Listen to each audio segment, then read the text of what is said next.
A family member of one of the women who is accusing Donald Trump of sexually assaulting her years ago is speaking out and casting severe doubts on her story. To put it lightly, the cousin of Summer Zervos issued a statement saying that he is absolutely bewildered by why she would make these allegations when, for the last decade, she has done nothing but sing praises for Mr. Trump.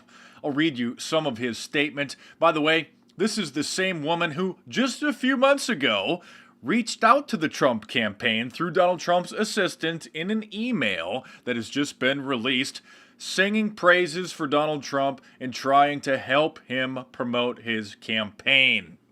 Check my previous video on that. Here's the statement from Summer Zervos' cousin.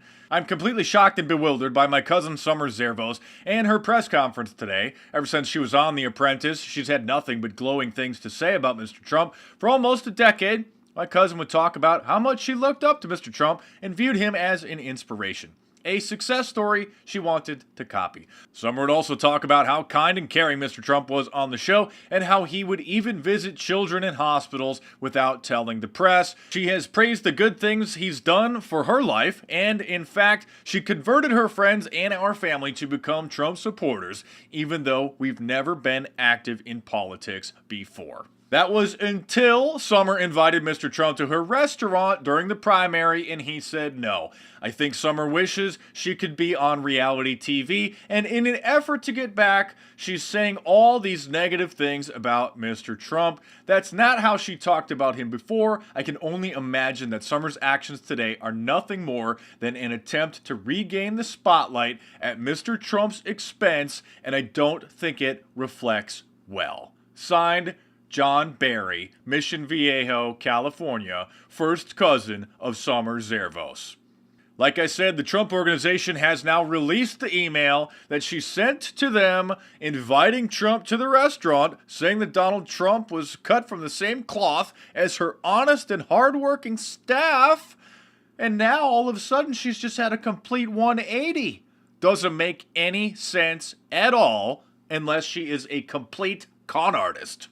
If you want to see how many crazies there are out there and how many fame-hungry whores walk the planet Earth, just look up the stories about the 700 people. And I mentioned this in my previous video for those who didn't catch it. 700 people came forward after Prince died, since there was no will, or there was rumors and reports that there was no will, and so he had all these tens of millions of dollars or hundreds of millions of dollars, no will, who's going to get his estate? 700 people contacted the courts and said that they were his kids or his long-lost brothers or sisters. Not 6, not 7, not 100. 700 psychos contacted the estate and tried to get a piece of his money. And this is exactly why so many kooks are coming out of the woodwork 30 days before the election to accuse Donald Trump of supposedly sexually assaulting them, because many of them are mentally ill and many of them believe that their fabrications are for the greater good to try to bring Trump down in order to help Hillary Clinton's campaign. I'm Mark Dice, thanks for watching. Subscribe to my channel here if you're new and check back every day for new reports, and I'll see you soon.